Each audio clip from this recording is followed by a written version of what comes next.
thank you everyone for coming. For those that aren't aware, my name is Brick Feeble. I'm a volunteer with Headwaters Music Arts, and Tricia has asked if I would be interested to help participate in a new project that they started actually last year. And that project is titled by their program as Creating Light and Warmth with Music and Arts, which is a project essentially to not only reduce the overall carbon footprint and energy consumption that Headwaters is utilizing, but to create a more beneficial atmosphere for the instructors as well as the learners, which includes the children and the adults that are occupying this space. So as many of you know, the incandescent bulb, which has been the traditional bulb for well over almost 2 centuries now, if not longer, I guess, has a lot of variability in the color of the light, and which is referred to as the heat of the light. And when you're working in a teaching experience, teaching environments such as Headwaters School of Music of the Arts, you need to have sufficient and adequate lighting. One, so you can read more easily, but also see the different colors and help interpret your artwork that you're creating. And so it creates a much more inviting space for people to be creative and to enjoy being creative and expressing their creativity. And so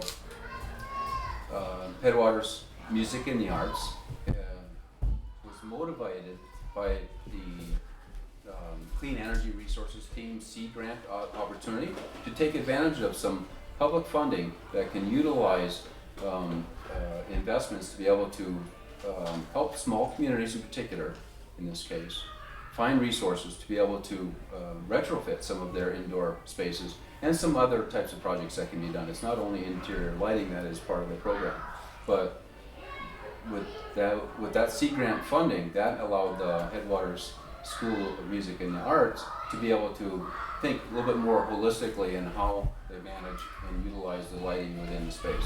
And so that provided money to essentially do some serious upgrades in the lighting. And some of those activities, those actions include replacing all of the fluorescent bulbs and all of the incandescent bulbs that were still here with LED lights. So all of the lights that are above you right now and that you can see in any of these rooms are LED, low energy consumption LED lightings. And it's not enough or sufficient to just put in the lights themselves when you have a business space like Headwaters School of Music and Arts, because people are moving through and in and out of these different buildings, office spaces and teaching rooms. You want to be able to have mechanisms to shut those lights off automatically or to detect if someone's in there. So there's motion sensors that have been inserted in bathrooms in some of the hallway areas, so then when you're navigating between different rooms, those lights automatically turn off and they automatically turn off after you're done. So it's none of this having, oh, you forgot the switch, turn the switch off or turn it on. But there's other areas as well, such as those areas that get light from outside windows. And we might just by nature want to always have that switch on so we have a little bit extra light, but then we forget that when it gets really nice and sunny outside, we don't need that light on, but we forgot it on. And so there's daylight sensor switches, particularly up in the east studio, where all of the lights that are in the ceiling can actually sense the amount of daylight coming through the window. And so they actually dim to reduce the amount of energy consumption. And then in spaces like the clay room in the back, those are put on manual switches to provide some more control for the instructors to be able to manipulate the lightings as they need it. And so all of those LED lights are actually on a light switch. And also back in there, after we finish the short presentation here, we can do a tour of the different fixtures and improvements, including the mini split pump heating and cooling system that was installed. So a couple things have been done in addition to the raised placement of the fixtures. One, an energy audit was conducted, a lighting energy specifically, by Otter Power Company. And they made the recommendations to Headwaters School of Music and Arts through this CERTs seed grant money to be able to identify where they could best focus the funding that is being provided and make those adjustments. And so that was a lot of guidance to help the school out and focusing where those fixtures and those lights would be replaced. And another thing that was done, instructors were actually asked to conduct surveys to assess whether or not they think the conditions that were in the rooms that they had before on the original lighting systems, how it was impacting their ability to teach, how the learners were able to actually learn and work with the artwork that was being developed. And then after all the lighting was installed, the new lighting installed, they did a post-survey, a post-installation survey. And the response from all the instructors to date, at least, has been that it's a big help. It really improves the warmth, the welcoming, the invitation of being able to be creative and essentially be more effective as an instructor, because you can see and point to things more with the students. And so that was very beneficial. Some other actions that are being taken right now are to document the amount of energy that's being consumed through the Headwaters School of Music Arts. So Headwaters has actually started to track the energy consumption on a calendar year cycle, so that will continue. We had a conversation earlier about the amount of energy savings that the mini split pump heating and cooling system is providing. That wasn't conducted in the initial audit, so I can't speak to any statistics as it relates to that savings. However, the lighting system alone, just the upgrades for that, is roughly 9,000 kilowatt hours per year savings. That equates to, in dollars, roughly $920 a year of savings, which can be used by the school in other areas for the educational programming, which is a huge thing. Now think of 9,000 kilowatt an hour. Anyone have a guess of what it takes to generate 1 kilowatt hour of electricity? Do you have any idea? Apparently 1 pound of coal. So 1 pound of coal, you have to burn 1 pound of coal. The assumption is it's probably a high quality coal. And that's what it takes to generate 1 kilowatt hour of energy. And so you can think of, there's 9,000 kilowatt hours, how many pounds of coal would that be?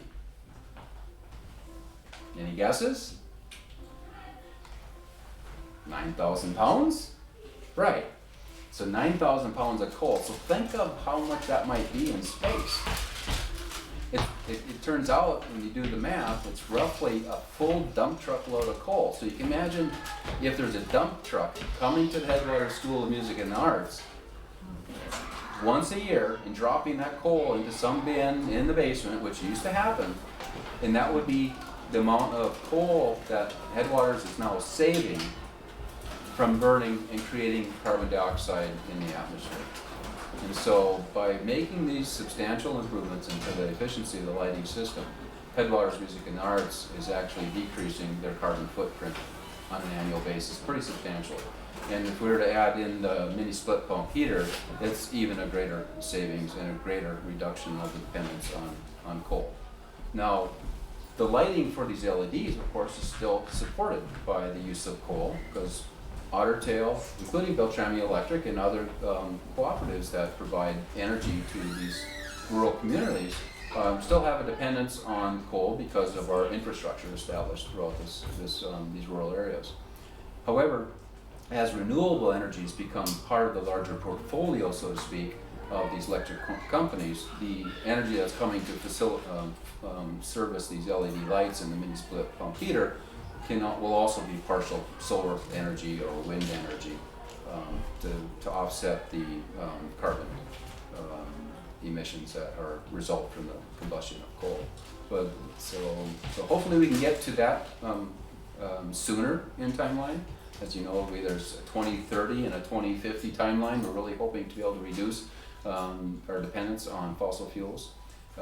And so if communities such as Bemidji and many others and the businesses that are downtown can be supported in retrofitting their interior lightings and their heating systems, it benefits everyone. It cleans up the atmosphere, reduces our dependence on the fossil fuels, which contributes to the carbon dioxide in the atmosphere, and creates a healthier air to breathe. And of course, lower energy bills overall, right? And that's pretty big. So $920 a year just by redoing the lights themselves is going to be paid off very quickly.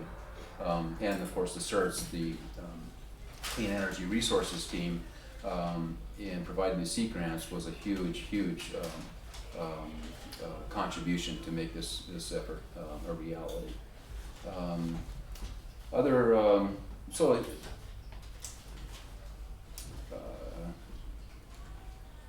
So essentially the bottom line is that it's not only the need to save energy or the need to reduce our carbon footprint, but we can think of these types of upgrades as ways to improve our overall wellness of these workspaces, such as what Headwaters has done.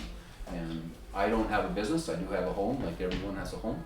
And so we're making changes at our home as well as it relates to the adoption of LED lighting as well as more efficient energy sources. I live in an earth home. My wife and I, we actually live in an earth home, so we actually have geothermal energy that's heating our place, and we have passive solar that's heating the interior space. We do have a wood stove, so we utilize wood to make it a comfortable heat during the cold part of the winter, but otherwise most of our heat is geothermal for our home. So there's a lot of different things we can do as homeowners and business owners to reduce the overall carbon footprint and have healthier living environments to work into.